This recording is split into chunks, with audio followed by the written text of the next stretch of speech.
Hey everybody, welcome. Here we are, the Old Blood Noise team at Black Watch Studios in Norman, Oklahoma, and we're here to try and talk about the new Fault pedal. And all sorts of surprises going on today. So, hopefully you're able to see this, and thanks for joining us. Just a little reminder, we'll have a live Q&A at the end of the broadcast, so be sure and when you see that pop up, just switch over there. I'm not sure how that technology works, but yeah, here we go. Let's dive in. We got Brent over here, manning the tunes. Jarod directing. Cameraman Dan, cameraman Seth, Connor on audio, and Chad producing ambiance. That's correct. All right, so let's go ahead and jump in. The Fault Overdrive pedal. You know, it's our take on an overdrive. It's can do a distortion sound. It's very dependent on what amp you're running into. So it works well. You get a range of sounds with a really clean amp and a really dirty amp. You know, the clean amp, it can give you a good distortion range and really push things well. All right, I gotta focus in here on the words. So much going on. And you know, on an overdriven amp, it'll give you a little bit of a push, much like, not that it's voiced like this, but, you know, TS9s and Tube Screamer type pedals will sort of push overdriven amps into more of a lead or more of give it a little more cut to stand out in the mix, and so it works in a similar fashion. So, yeah, I think that's kind of the story here. Old Blood wanted to, we wanted to make a good, weird overdrive pedal that doesn't really compromise its sounds. I don't know, what does that mean? It doesn't, it just does what it does, you know? There's no hidden bells or whistles. It's just a good sounding drive and high gain distortion. So let's go ahead and jump into the controls here. We've got a lot of good stuff. Hey Ryan, welcome to the show. Yeah, no problem. All right, so here on the pedal, you go ahead and take a look. We've got a 6 controls. 6 good controls. Is this good? Is the audio good? Am I too close? Okay. Here we go. We've got volume, gain 1, gain 2, and then a low, mid, and high EQ section. So, I'll kind of walk through really quickly how these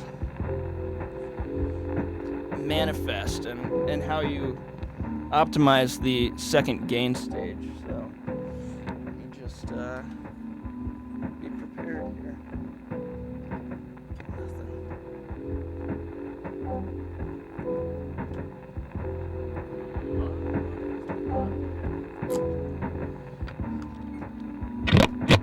So, just to run through some of these controls here. We've got the volume, of course. Gain 1. I'll go ahead and turn that down too. Gives you a good sweep of breakup from light gain to almost crunchy distortion, depending on where your EQ is set. And then to demonstrate the EQ, kind of flatten it out some. The low.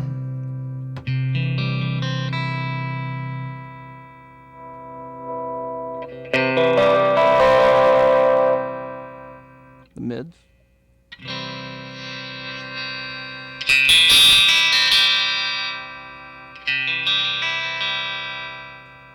the piercing highs. So the EQ section actually boosts your signal too, and that feeds into the drive section as well. So it all works together here. So let's see. Gain 2 is actually interactive with gain 1. So it's inactive right now, not turned on. So when I do this, gain 2 control, nothing changes. I'll go ahead and find a setting I like here. And then when I turn that, nothing changes. So I activate it, and when it's turned all the way down, it's as if it's not on. But as soon as you start turning it up, you get more of a response that interacts with where your gain is set in gain 1. Yeah. And that's kind of where the distortion element comes in. It sort of like amplifies the feedback control and or the feedback loop and really gets turning.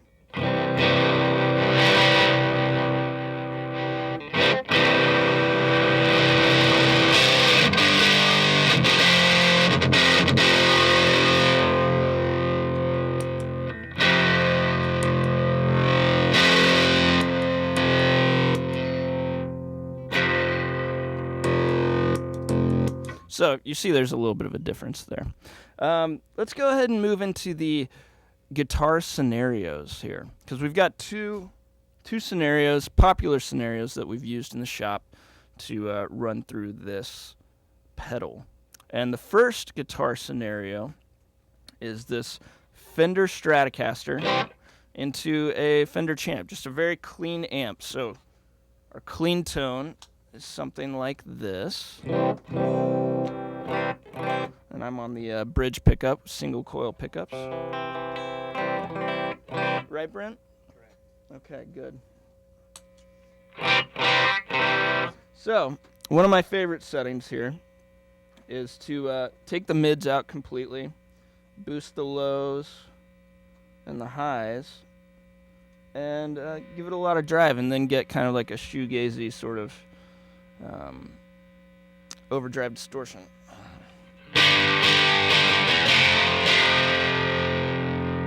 And then when you bring in the gain 2, you get even more of that kind of crazy breakup.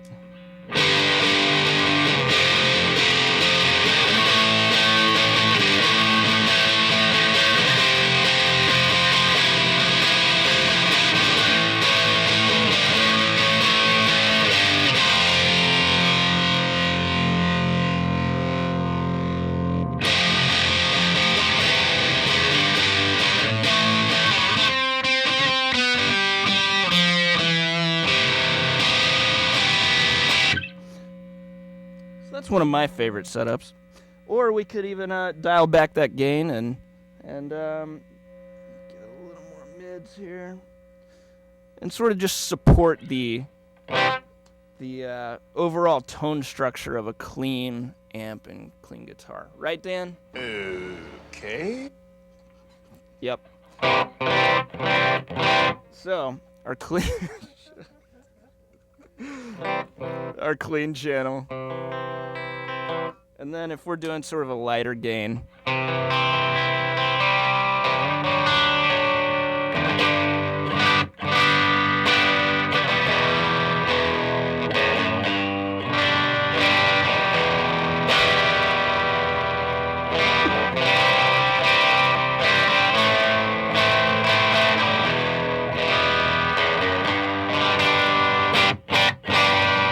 so there I've got the mids. They were pretty low. If we turn them up, kind of go noon with all of our EQ controls. Here's where we wind up.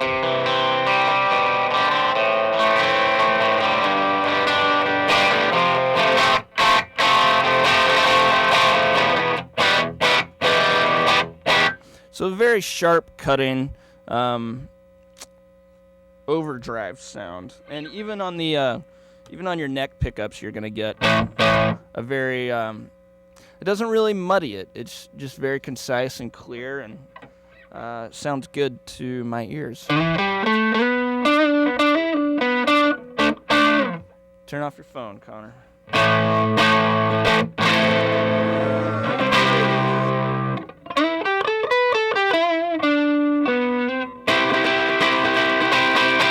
So, yeah, that's guitar scenario 1. And I think we'll go ahead and jump into guitar scenario 2 now. Cool. Very cool. Very cool.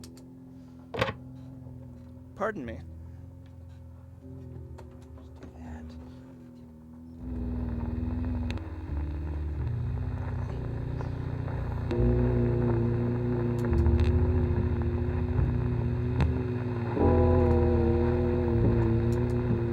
All right.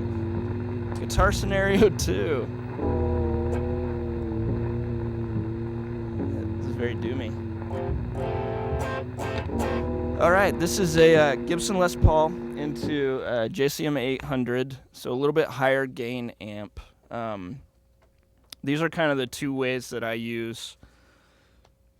would typically use, that I would find my guitar tone. So I usually mix and match an amp that has a little bit higher gain, a little more preamp structure going, and I'll shape that as my sort of bare bones signal, and then I'll use an overdrive or distortion to add on to that, to not really to take it over, but to just increase it, give it more breakup, and maybe push the volume so it's more of a dynamic shift. So here you can hear we've got we've got a little bit of breakup on this amp. EQ is flat. It's just everything's at noon, and gain is at noon as well. So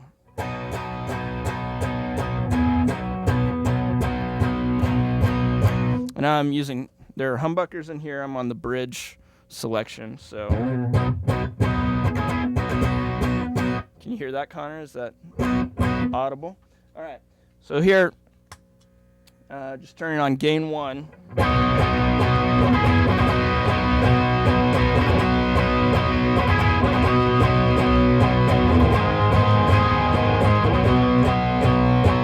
So you can see that it adds. I mean, our gain is right around noon. EQ is still right around noon, and volume's pretty low because it does provide you with a lot of volume. Really kicks it out. So let's see. Go ahead.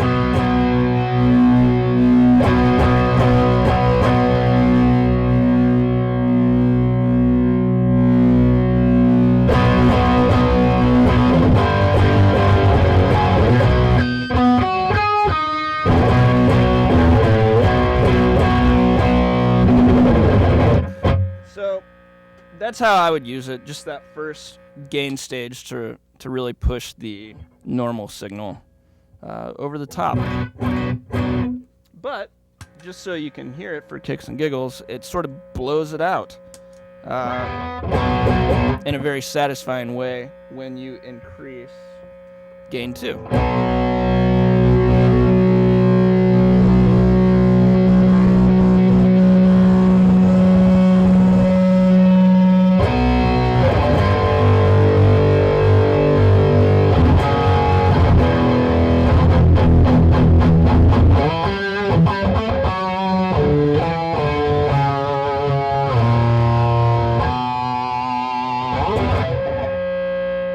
So it's much easier to get those sort of 5150 or, your distortion channel of a high gain amp like the 800 and whatnot.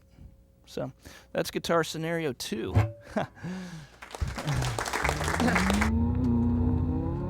Jeez. Okay. What's next? Question time? Move on to questions here. All right. Well, thank you for joining us. Go ahead and tune into our Q&A, our live Q&A, and on Facebook, and we will be taking some of your questions and chatting around. Brent will be here. All the guys, everybody will be here. It'll be great. Thanks. Meet us over there. Old Blood Noise Endeavors Facebook page. for an interactive Q&A.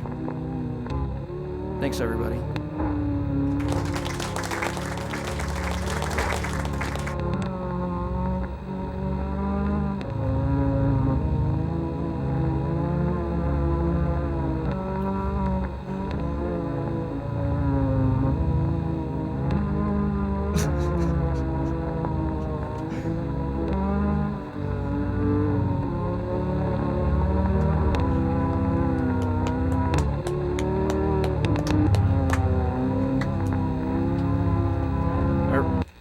Our first live shoot.